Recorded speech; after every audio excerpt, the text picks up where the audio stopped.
Assalamualaikum warahmatullahi wabarakatuh. Sahabat sehat, selamat bertemu lagi dengan Rumah Akreditasi. Rumah akreditasi adalah rumah tempat kita belajar, bertanya, dan berdiskusi masalah akreditasi.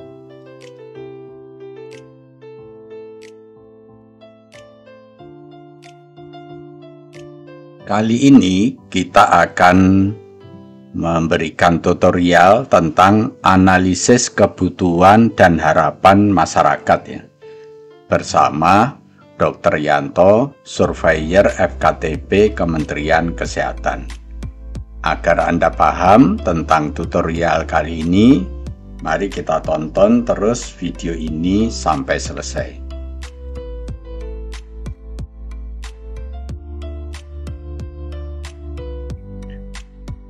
Kali ini kita akan memberikan tutorial ya, dokumen apa yang perlu disiapkan ya pada standar 2.1.1 EP kedua ya.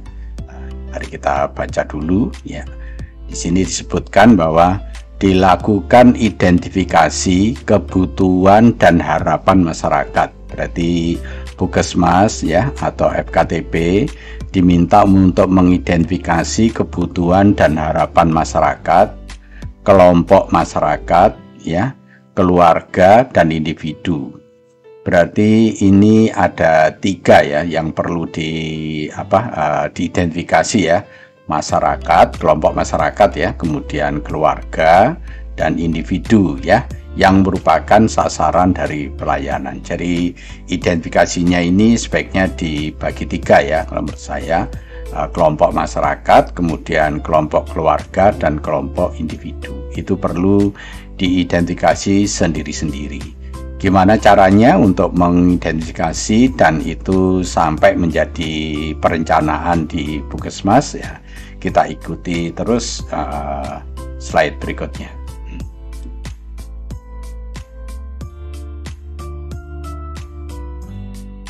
Sebelum melakukan identifikasi, kita perlu mengetahui apa yang dimaksud kebutuhan dan apa yang dimaksud harapan ya.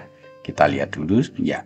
Ya, menurut Kamus Besar Bahasa Indonesia ya, yang dimaksud kebutuhan adalah sesuatu yang diperlukan. Nah, berarti yang dinamakan kebutuhan itu sesuatu yang diperlukan ya oleh manusia untuk mencapai kesejahteraan hidup ya. Jadi kalau kebutuhannya Puskesmas, kebutuhan UGD, kebutuhan klinik ya berarti segala sesuatu yang diperlukan pasien ya, donor ya agar ya dalam melaksanakan kegiatan itu ya sesuai yang diinginkan ya. Jadi itu kebutuhan.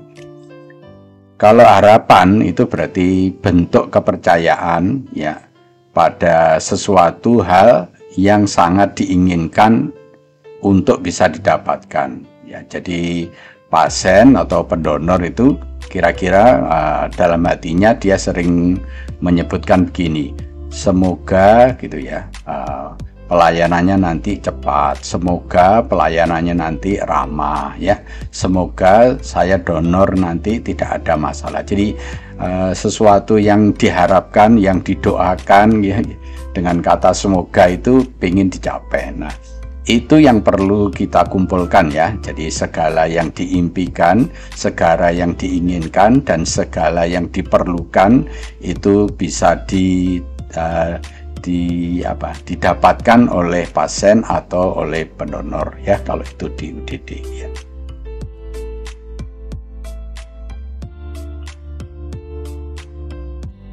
Berikutnya, bagaimana cara mengetahui kebutuhan dan harapan masyarakat ya. Nah, jadi kebutuhan dan harapan masyarakat itu harus dicari ya. Kalau kita tidak mencari ya tidak akan tahu ya. Jadi untuk bisa mengetahui kebutuhan dan harapan masyarakat ya harus dicari. Nah, bagaimana cara mencarinya? Ini ada sumber datanya ya.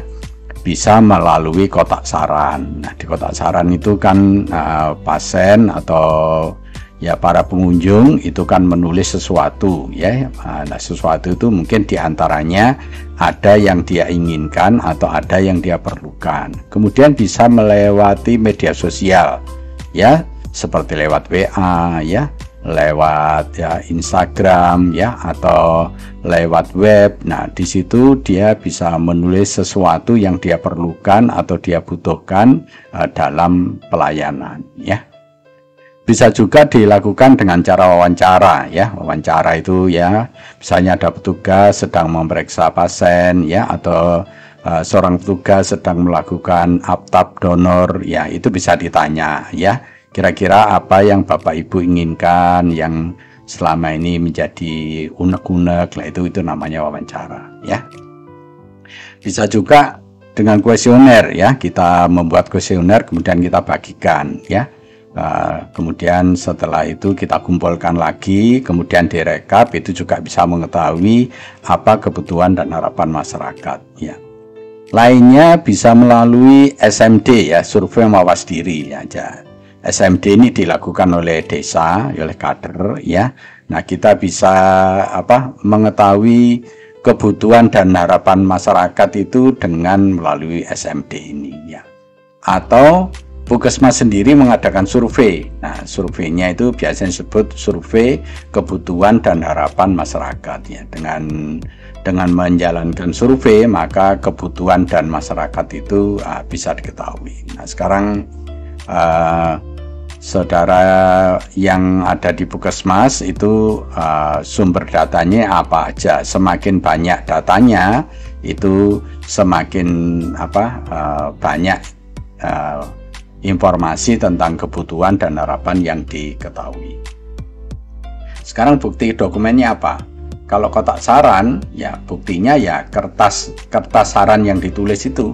Jadi kertas saran yang ditulis itu ya dikumpulkan, itu menjadi bukti ya, bukti kebutuhan dan harapan dari masyarakat ya.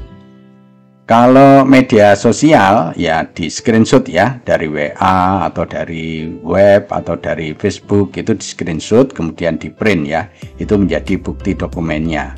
Kalau wawancara, jadi kalau wawancara ya pakai buku bantu. Jadi kita harus mempunyai buku bantu, itu namanya siapa, alamatnya di mana, terus dia memerlukan apa atau harapannya apa, itu bisa ditulis di buku bantu itu.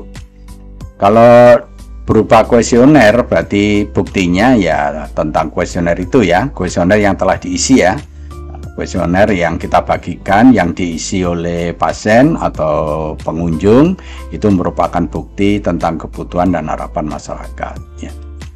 Kemudian kalau SMD, nah itu buktinya ada di buku kegiatan petugas yang hadir ya, yang petugas Puskesmas atau petugas dari UTD yang diundang ke desa ya untuk menghadiri survei mawas diri. Itu nanti buktinya bisa dilihat di buku kegiatan. Nah, kemudian kalau survei kebutuhan dan harapan masyarakat ya buktinya melalui rekap survei ya, mulai dari kuesionernya, kemudian rekapnya, kemudian pengolahannya, sehingga bisa diketahui ya atau bisa diidentifikasi tentang apa kebutuhan dan harapan masyarakat ya. Ini adalah sumber data dan bukti dokumen yang bisa dilakukan ya. Oke.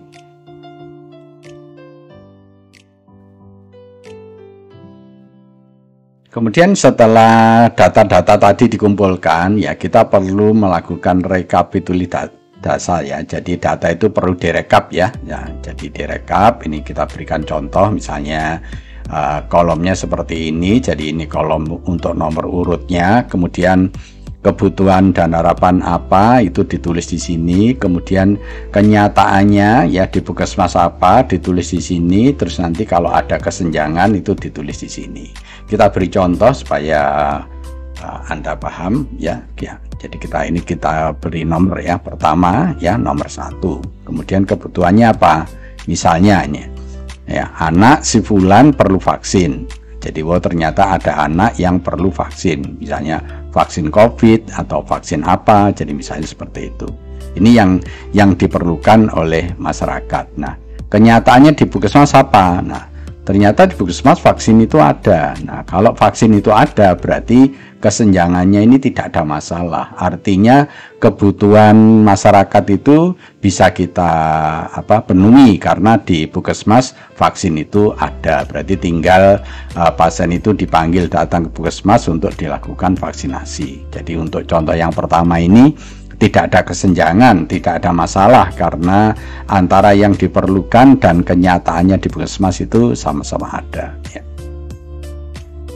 Kemudian yang nomor 2, kita beri contoh lain, misalnya ibu hamil, ya, ibu hamil dengan anemi misalnya, berarti dia perlu bidan, ya. Soalnya kalau tidak ada bidan nanti yang ngatasi aneminya siapa gitu ya. Nah, gitu. Kemudian kita lihat kenyataannya. Nah, ternyata bidan itu tidak ada di desa, itu tidak ada, bidannya sedang cuti, jadi kenyataannya lah. Kalau seperti ini itu berarti ada masalah. Artinya ibu hamil itu perlu bidan di desanya karena dia sedang menderita anemia, tetapi kenyataannya bidannya itu sedang cuti. Nah, berarti apa yang diharapkan dan apa yang diperlukan, yang dibutuhkan oleh ibu hamil ini tidak ada, itu berarti ada masalah. Ya. Kemudian contoh lain, misalnya yang ketiga, keluarga Bapak Fulan karena perlu air bersih. Ya. Jadi ini ada suatu keluarga yang perlu air bersih. Kita lihat kenyataannya. Nah, kenyataannya dia tidak punya sumur. Nah, makanya dia tidak punya air bersih itu karena tidak punya sumur kenyataannya. Jadi makanya itu di dalam hal ini berarti ada kesenjangan, ya, ada masalah. Yang dibutuhkan oleh keluarga Fulan itu air bersih, tetapi di keluarga itu tidak ada sumur. Berarti makanya dia mendapatkan air itu air yang tidak bersih, ya. Jadi itu menjadi masalah. Nah, ini masalah ini rekapannya ini bisa panjang, ya, terus diteruskan aja sebanyak yang data yang ada itu, ya. Ya, jadi ini cara merekapitulasi data, ya. Kita lanjutkan pada slide berikutnya untuk pengolahannya.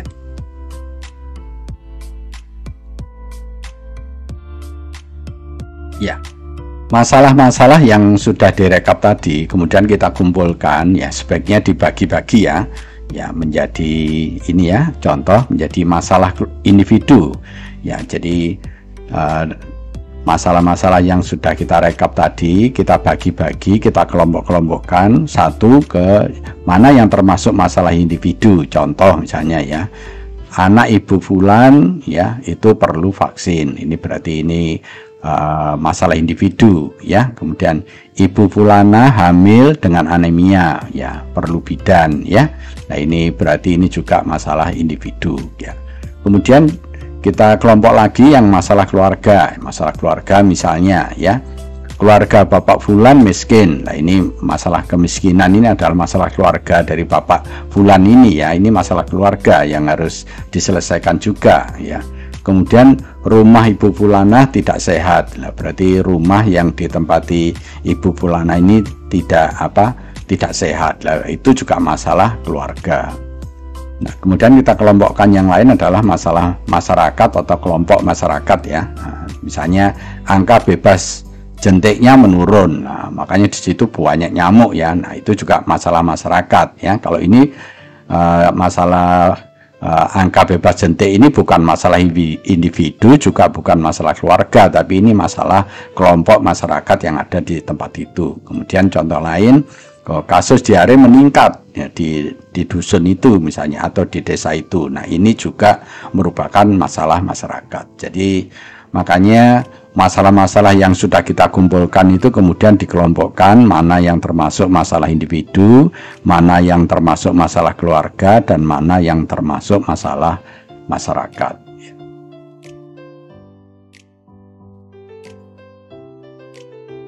Kemudian masalah yang ada tadi itu perlu dianalisis, ya. Menganalisis itu adalah mencari penyebab, kemudian untuk dicarikan solusi. Jadi analisis itu terdiri dari 3 kolom ini, cara menyelesaikannya, cari masalahnya apa, ditulis di sini, kemudian penyebabnya apa, ditulis di sini, ya. Untuk mencari penyebab kita bisa menggunakan bagan tulang ikan itu ya. Jadi kemudian setelah diketahui akar masalahnya, kemudian dibuat rencana tindak lanjutnya ya. Setiap masalah yang sudah kita kumpulkan itu kita analisis semua satu persatu ya. Kita beri contoh satu ya, misalnya masalahnya tadi ya, Ibu Fulanah yang anemi tadi adalah perlu bidan ya. Kenapa Ibu Fulanah ini kok sampai tidak mendapatkan bidan ya? Ini dicari penyebabnya. Setelah kita cari, ternyata penyebabnya adalah bidan desanya itu sedang cuti. Jadi Ibu Fulanah ini perlu bidan karena dia menderita anemia, hamil dengan anemia gitu ya.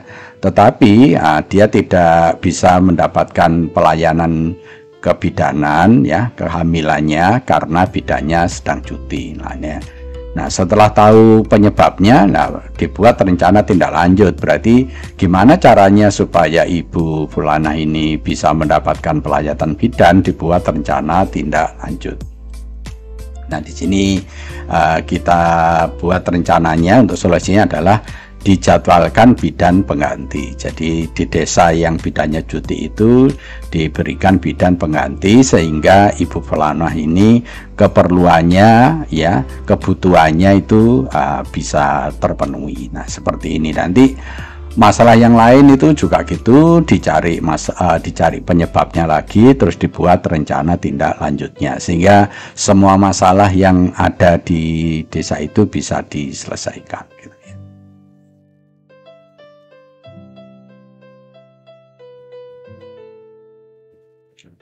Ini contoh kalau analisis masalah yang keluarga, yang tadi itu kan yang masalah individu ya. Sebetulnya sama aja, baik masalah keluarga, masalah individu, atau masalah kelompok masyarakat. Cara menyelesaikan itu sama, yaitu artinya dengan analisis ya. Analisis itu 3 kolom seperti ini, masalahnya ditulis di sini, penyebabnya ditulis di sini, dan RTL-nya ditulis di sini ya. Sekarang kita beri contoh yang keluarga, misalnya ya.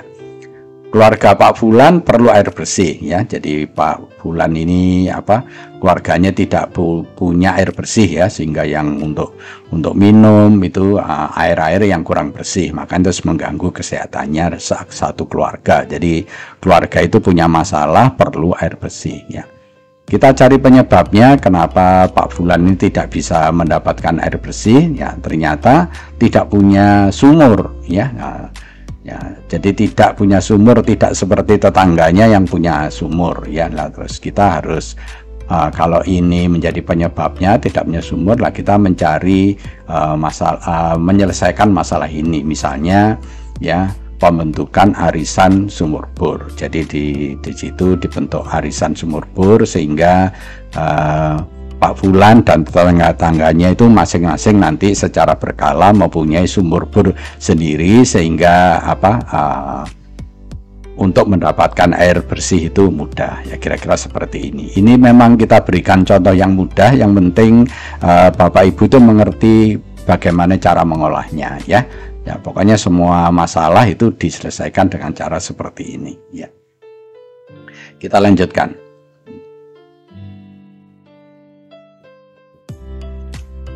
Ya, sekarang contoh yang analisis yang masyarakat ya. Masalahnya tulis di sini, kita berikan misalnya kasus diare meningkat. Kenapa kasus diare di daerah situ meningkat ya? Perlu dicari penyebabnya. Kenapa kok kasus diare itu meningkat ya? Ternyata penyebabnya adalah lingkungannya kumuh ya. Lingkungan kumuh itu bukan masalah individu, bukan masalah keluarga, tapi ini masalah kelompok masyarakat ya, masalah dusun atau masalah desa itu ya. Nah, berarti lingkungan kumuh ini perlu diselesaikan ya. Jadi ternyata lingkungan itu kumuh kita. Nah, gimana cara menyelesaikan supaya lingkungannya tidak kumuh?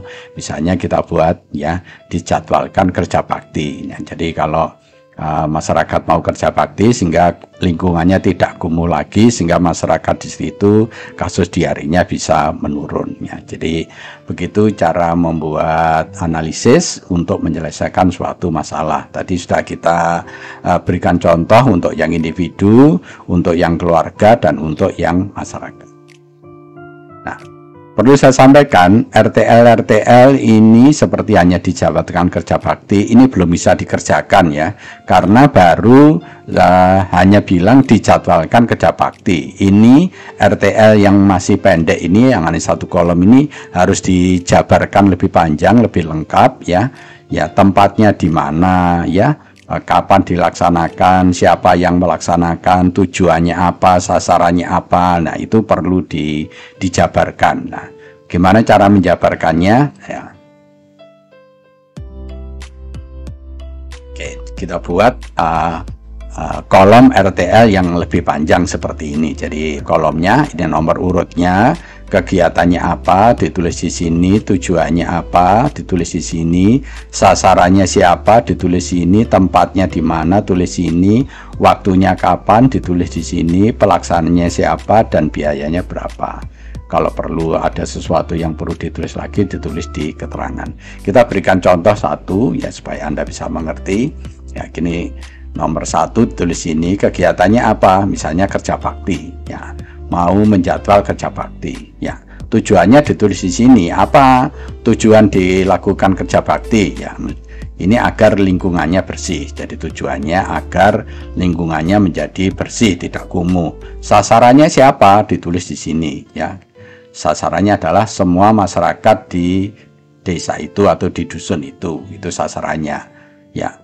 Tempatnya di mana, misalnya ditulis dusun baru ya. Nah, nama dusunnya baru ya, di dusun baru. Jadi masyarakat di dusun itu semuanya nanti diajak untuk kerja bakti. Waktunya kapan pelaksanaan kerja bakti, misalnya kita tulis setiap hari Jumat ya. Jadi kerja bakti diadakan setiap hari Jumat. Soalnya nanti kalau hanya diadakan 1 kali pada hari Jumat ya, berikutnya kumuh lagi. Jadi nanti ini dibuat menjadi suatu budaya ya, supaya desa itu atau dusun di situ supaya tidak kumuh lagi.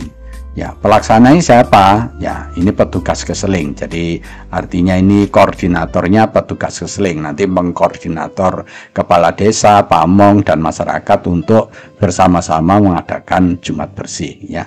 Biayanya berapa? Kalau ada ditulis di sini. Ternyata untuk kerja bakti ini tidak perlu ada biaya ya. Misalnya kalau ada yang mau donaturkan minum atau jajanan lah, itu terserah, tapi itu tidak perlu biaya ya. Kemudian kalau tidak ada keterangan ya perlu ditulis di sini. Jadi ini cara kerja, caranya untuk menyusun suatu rencana tindak lanjutnya.